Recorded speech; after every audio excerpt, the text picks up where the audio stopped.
রাসূলুল্লাহ সাল্লাল্লাহু আলাইহি ওয়াসাল্লাম বলেন, যে ব্যক্তি আমার 40টি হাদিস আমার উম্মতের কাছে পৌঁছাবে তার জন্য আমি কিয়ামতের দিন বিশেষভাবে সুপারিশ করব। সুবহানাল্লাহ। নাম্বার 2, মানুষের মধ্যে যারা মৃত্যুকে বেশি করে স্মরণ করে এবং তার জন্য প্রস্তুতি নেয় তারাই সবচেয়ে বুদ্ধিমান। নাম্বার 3, প্রত্যেক জিনিসের জাকাত আছে, আর দেহের জাকাত হচ্ছে রোজা। নাম্বার 4, যে তার সময় আল্লাহর জন্য ব্যয় করে না তার জন্য জীবন অপেক্ষা মৃত্যু শ্রেয়। নাম্বার 5, যারা সব সময় ইস্তিগফার তথা ক্ষমা প্রার্থনা করে তাদের সাথে উঠা বসা করুন, কেননা তাদের হৃদয় সবচেয়ে কোমল হয়। নাম্বার 6, তুমি যত সিজদা দিবে আল্লাহ তত গুণা তোমার মাফ করে দিবেন। সুবহানাল্লাহ। নাম্বার 7, সূরা ফাতিহা প্রায় 1000 রোগের ওষুধ।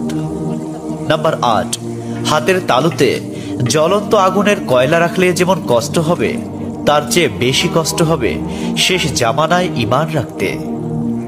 নাম্বার 9, রোজাদারদের জন্য প্রতিদিন জান্নাতকে সুসজ্জিত করা হয়। সুবহানাল্লাহ।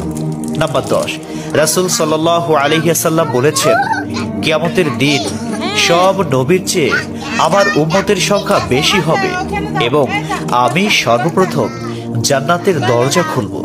সহিহ মুসলিম, হাদিস নম্বর 196। 11, যে ব্যক্তি রোজা রাখা অবস্থায় মারা যাবে আল্লাহ তাকে কিয়ামত পর্যন্ত সকল রোজার সওয়াব দান করবেন। সুবহানাল্লাহ। নাম্বার 12, যে ব্যক্তি ফজরের নামাজ আদায় করলো সে আল্লাহর হিফাজতে চলে গেল। নাম্বার 13, রাসূলুল্লাহ সাল্লাল্লাহু আলাইহি ওয়াসাল্লাম বলেছেন, রোজা ও কোরআন কিয়ামতের দিন মানুষের জন্য সুপারিশ করবে। মুসনাদে আহমদ, হাদিস নম্বর 6626।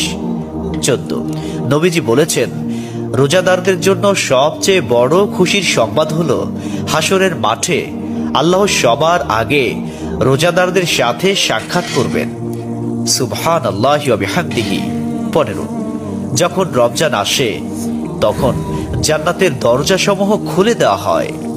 16, রাসূলুল্লাহ সাল্লাল্লাহু আলাইহি ওয়াসাল্লাম বলেন, যখন কোনো বান্দা আল্লাহর দিকে দুটি হাত উঠায় তখন তিনি তা ব্যর্থ বা শূন্যভাবে ফিরিয়ে দেন না। তিরমিজি, হাদিস নম্বর 502।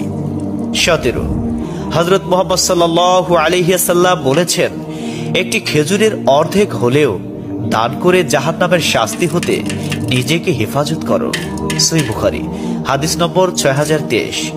প্রিয় ভাইরা, নাম্বার 18, যদি ভালো হতে চাও তবে সর্বপ্রথম মিথ্যা বলা ছেড়ে দাও। 19, তুমি যখন রাস্তা দিয়ে যাও তখন আল্লাহর নামে জিকির করো, কারণ হাসরের দিন ওই রাস্তা তোমার নামে সাক্ষ্য দিবে। 20, তোমরা সব সময় উযু করো, কারণ কিয়ামতের দিন যারা উযুকারী তাদের হাত পা উজ্জ্বল থাকবে। সুবহানাল্লাহি ওয়া বিহামদিহি। 21, যার দুঃখ বেশি তার প্রতি আল্লাহর রহমত বেশি। 22, যখনই নামাজে দাঁড়াবেন জীবনের শেষ নামাজ মনে করবেন। 23, যে মহিলা গর্ভাবস্থায় 1 খতম কোরআন পাঠ করবে তার গর্ভের ওই সন্তান একজন নেককার বান্দা হিসেবে দুনিয়াতে আগমন করবে। সুবহানাল্লাহ।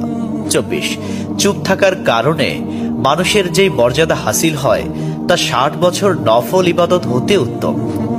সুবহানাল্লাহ। 25, রাসূলুল্লাহ সাল্লাল্লাহু আলাইহি ওয়াসাল্লাম বলেছেন, জান্নাতের সবচেয়ে নিকটবর্তী আমল হলো সময় মতো সালাত আদায় করা। সহিহ মুসলিম, হাদিস নম্বর 260। 26, যে ধোঁকা দেয় সে আমার উম্মতের অন্তর্ভুক্ত নয়। 27, তুমি জানো তুমি সঠিক তবু তর্ক করো না, তর্কে জড়াইও না।